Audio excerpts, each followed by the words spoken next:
Bonjour, bienvenue à cette émission qui s'appelle Le Grand Choral et nous retrouvons aujourd'hui Olivier Demanja avec qui nous avons commencé à raconter l'histoire de Bordeaux sur les 50 dernières années, à parler d'architecture et puis aujourd'hui nous allons parler de la suite de son histoire.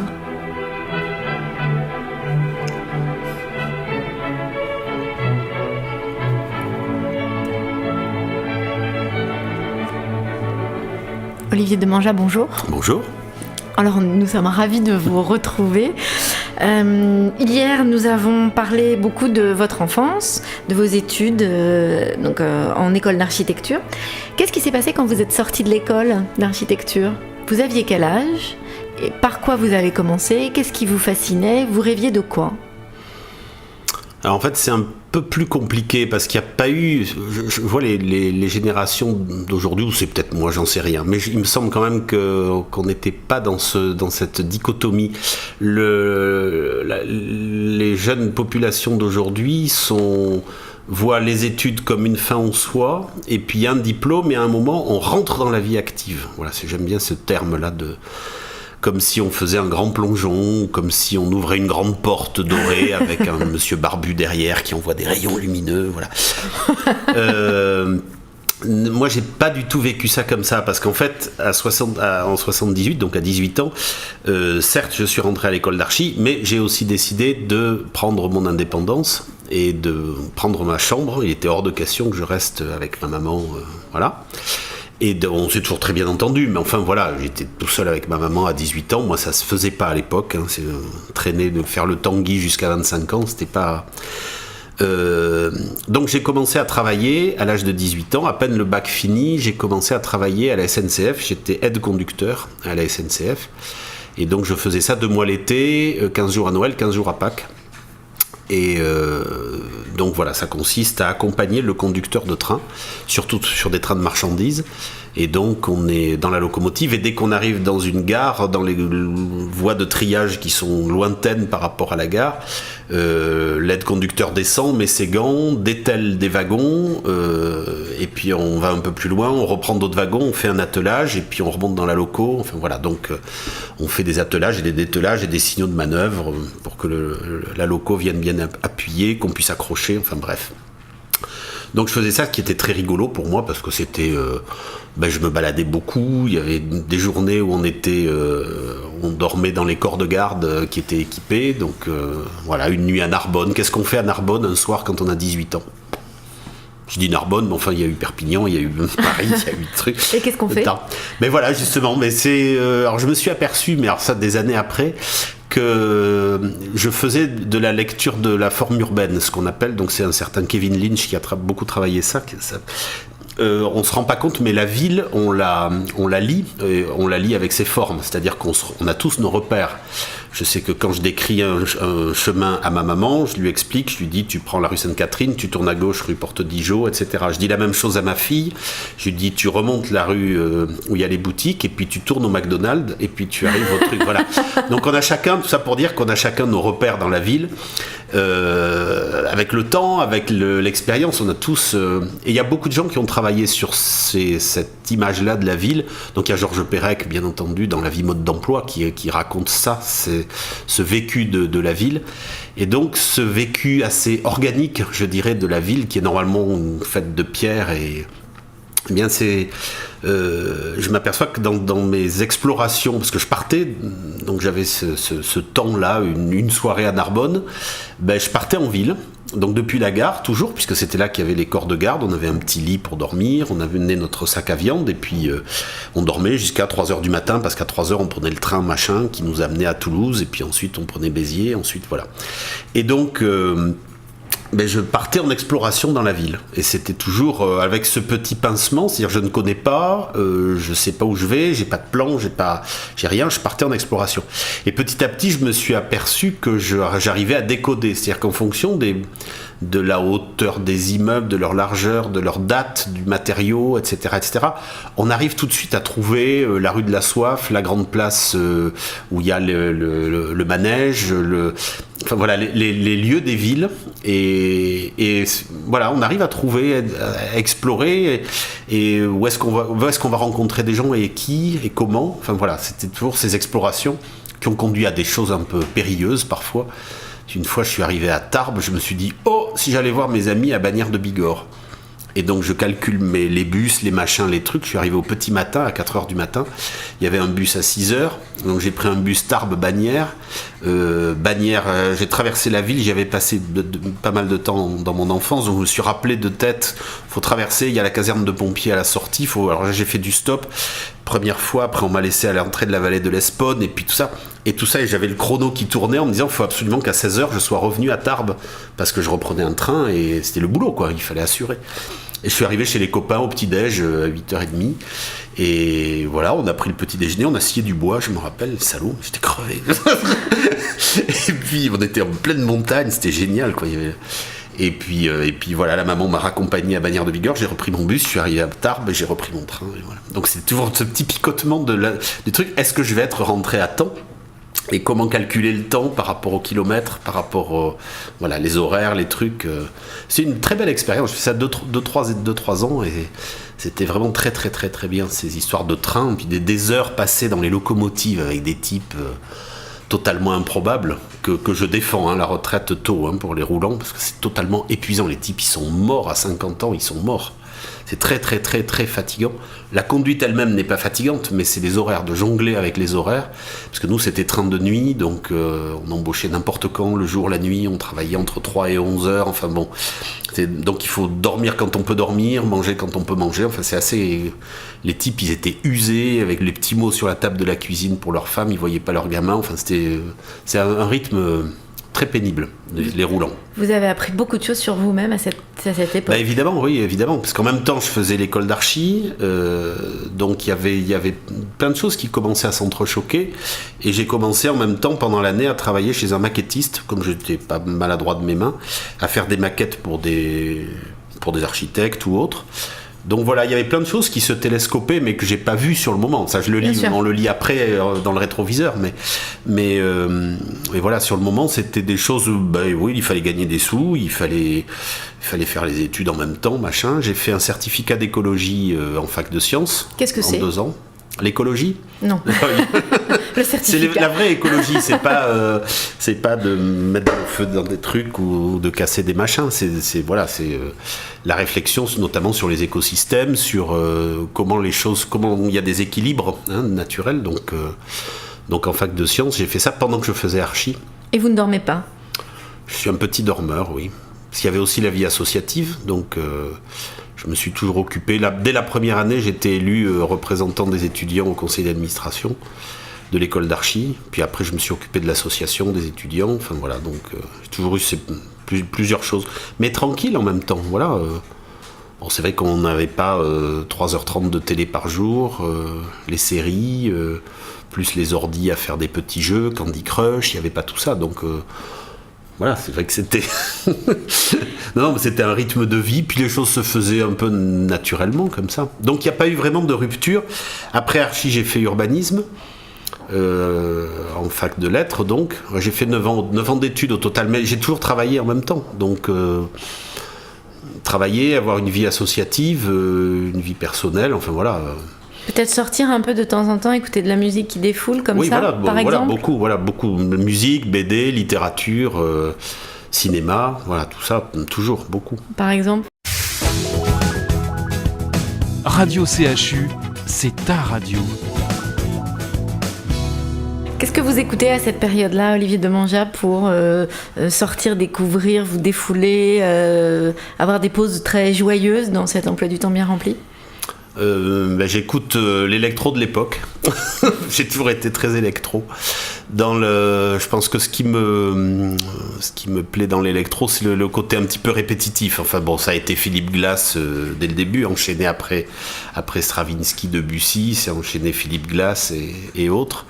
Et puis, donc à cette époque, en 76, 77, tout ça, c'était ce qu'on appelait le planant, mais c'était de l'électro, donc c'était Klaus Schulze, Tangerine Dream, Ashra Temple, Popol Vuh, voilà, des groupes comme ça, qui étaient les précurseurs, parce qu'ils travaillaient avec des synthés, et des synthés archaïques, il n'y avait pas même la prise MIDI n'existait pas, donc on était...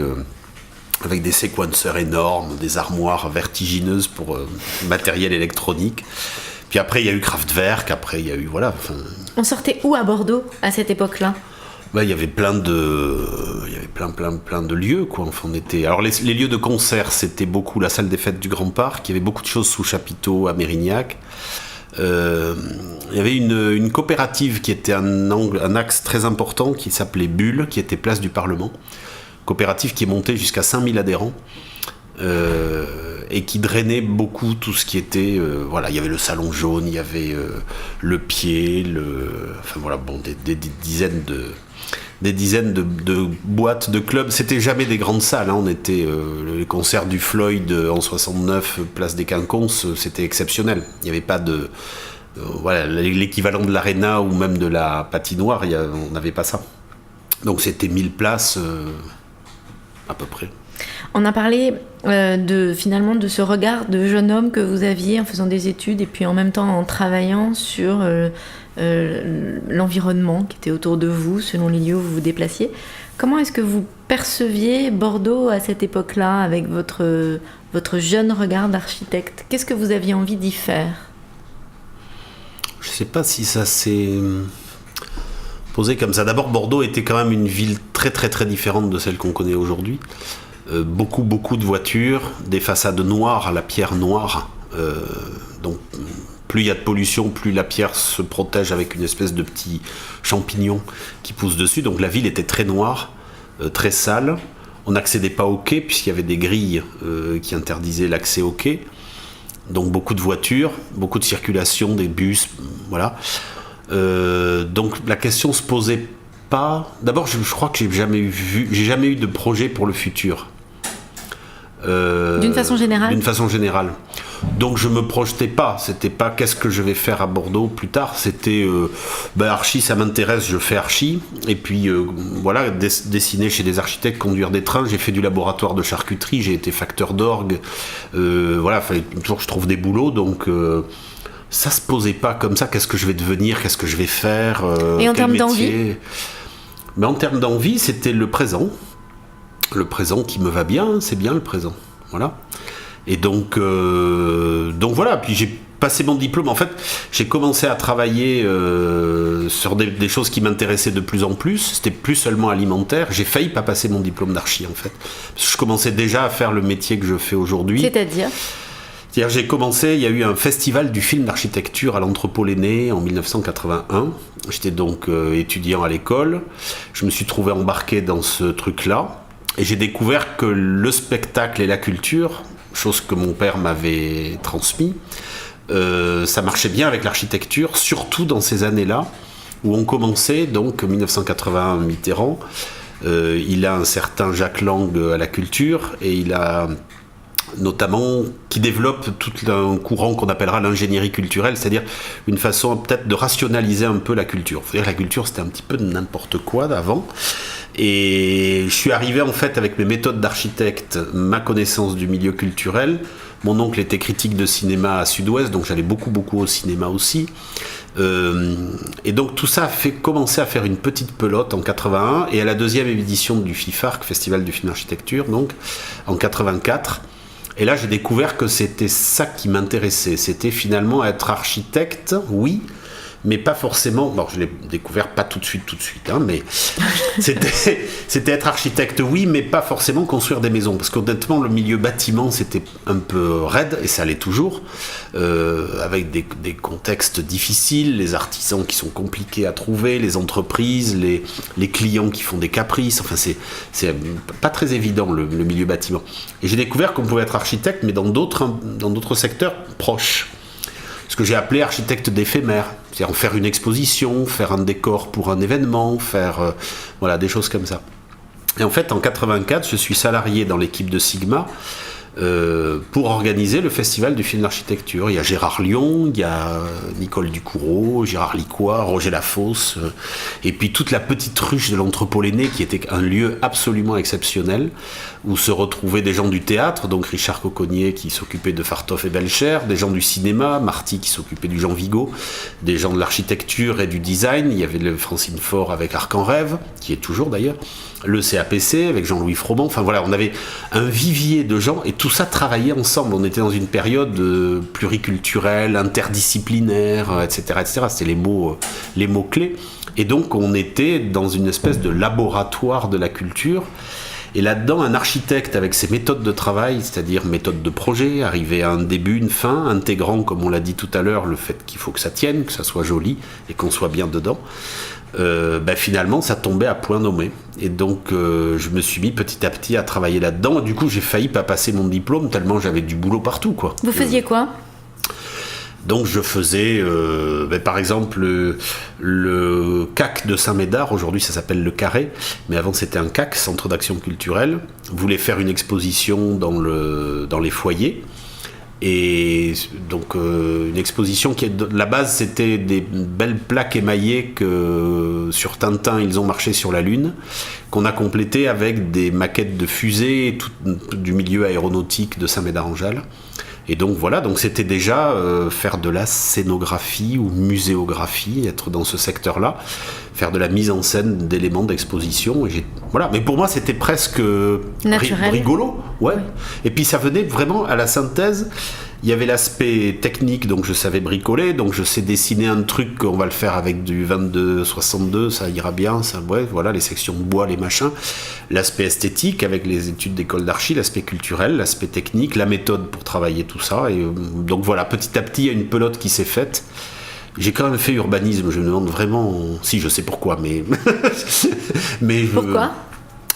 J'avais besoin d'intégrer, hein. Ceux qui ont fait du calcul intégral comprendront, ceux qui ont fait des études de psychanalyse comprendront aussi. C'est le fait d'aller voir ce qu'il y a juste en amont. Donc avant l'architecte, il y a quoi ? Puisque j'étais architecte, ok, je passais mon diplôme, très bien, mais avant l'architecte, il y a quoi ? Qu'est-ce qui fait qu'à un moment, on va faire appel à un architecte, et dans quel cadre et dans quel contexte ? Comprendre le contexte qu'il y a en amont. Ça veut dire aussi donner du sens, ça veut dire aussi trouver la symbolique ou le sens des choses, ça veut dire toute cette démarche-là, c'est le calcul intégral. Ça tombe très bien. Écoutons cet extrait. Alors aujourd'hui, on va parler du stoïcisme. Bon, donc le stoïcisme, c'est un gros morceau. Ça correspond à la période de l'Antiquité, on est au IIIe siècle avant Jésus-Christ. Donc c'est un mouvement philosophique qui vient après Socrate, Platon, Aristote. Et c'est un mouvement qui a perduré à travers les siècles, qui a subi pas mal d'évolutions, voire de déformations. Alors c'est toujours difficile d'aborder un grand courant philosophique comme celui-là, parce que la question c'est de savoir mais par quel bout le prendre. Et le problème se pose d'autant plus que le stoïcisme correspond à ce qu'on pourrait appeler une philosophie totale. Alors on parlait, à l'instant, vous parliez finalement de cette effervescence de vie en communauté, de donner du sens et du contexte. Vous avez quand même un rapport à la réflexion d'une façon générale, j'ai envie de dire, qui vous aura accompagné toute votre vie. Ah, tout à fait, oui. Et notamment avec, entre autres, les stoïciens, j'ai envie de dire, puisque vous, comme vous le disiez, tout vous intéresse. Y compris en termes de réflexion intellectuelle et d'approche philosophique ou psychanalytique. Voilà, mais c'est vrai qu'il y a quand même une posture générale, c'est drôle parce que le tout début de l'interview tout à l'heure, j'ai employé, quand on parlait de la vie du quartier à l'époque et de ma vie d'enfant, j'ai dit c'était une vie sobre et heureuse. Et en fait, la sobriété heureuse, c'est donc ce qu'on appelle, qu'on peut appeler, voilà, il y a des gens qui appellent ça la décroissance, qui appellent ça, c'est des vilains mots, mais j'aime bien sobriété heureuse. Parce qu'effectivement, je pense qu'on s'encombre de beaucoup trop de choses et qu'il faut simplifier. Quand on va à l'essentiel, l'essentiel ce sont certainement pas les choses, ce sont les hommes et les femmes. Hein. Donc moi j'ai toujours attaché beaucoup d'importance aux présences des personnes et aux rapports avec les personnes qui sont prioritaires. Donc j'ai pas de voiture, j'ai une maison moche, enfin je m'en fous, voilà, c'est pas ça qui est important. Ce qui est important, c'est la qualité des relations humaines qu'on peut établir, hein. C'est ce qui se passe dans ma maison qui est important, c'est pas la maison en elle-même. Donc et donc effectivement c'est finalement quelque chose qui m'a animé un peu tout le temps. Oui, rechercher le sens, oui, faire attention aux personnes, être bienveillant, essayer de trouver les arrangements. Je suis assez diplomate aussi, essayer de trouver, on va trouver quelque chose à faire ensemble, on va trouver, c'est pas la peine d'aller au conflit, c'est pas la peine d'aller au clash, on va trouver une solution, on va trouver le terrain d'entente. Mais on peut toujours Donc voilà, je suis assez pacifique, assez curieux, effectivement. Et oui, si on résumait, comme disait Nom de Kition, en un mot, c'est ne pas avoir de passé, ne pas avoir d'espoir, ne pas avoir de regret, pardon, ne pas avoir d'espoir et aimer davantage. Alors c'est toujours une phrase intéressante parce que ne pas avoir de regret, tout le monde se dit ouais, évidemment, il faut essayer de ne pas avoir de regret. Donc ça veut dire, quoique ma maman m'a toujours dit, il faut mieux avoir des remords que des regrets. Donc, mais voilà, ne pas avoir de regrets. On se dit, je vais organiser ma vie pour pas avoir de regrets. Ok, ça semble assez évident et assez facile entre guillemets à gérer. Ne pas avoir d'espoir. Je trouve ça très très intéressant. C'est à partir de là qu'effectivement, on parlait des stoïciens, c'est à partir de là que la réflexion devient intéressante. Et je disais tout à l'heure que j'avais jamais calculé quoi que ce soit. Là, ce sont les premières années de ma vie où je me retrouve à me dire, tiens, il va y avoir une retraite dans quelques années, donc je vais être obligé, entre guillemets, de changer de statut. Parce que la vie active va s'arrêter, puis on est entre guillemets obligé. Donc je continuerai à être actif certes, mais il y a quelque chose qui doit s'arrêter parce qu'à tel âge on arrête de travailler. Voilà, et c'est la première fois finalement que je me pose la question, qu'est-ce que je vais faire dans 4-5 ans ? Comment je serai dans 4-5 ans ? Comment je m'organise ? Parce qu'il peut y avoir aussi des faiblesses physiques, il peut y avoir des tas de choses. On rentre dans des âges où on ne sait pas. On maîtrise pas.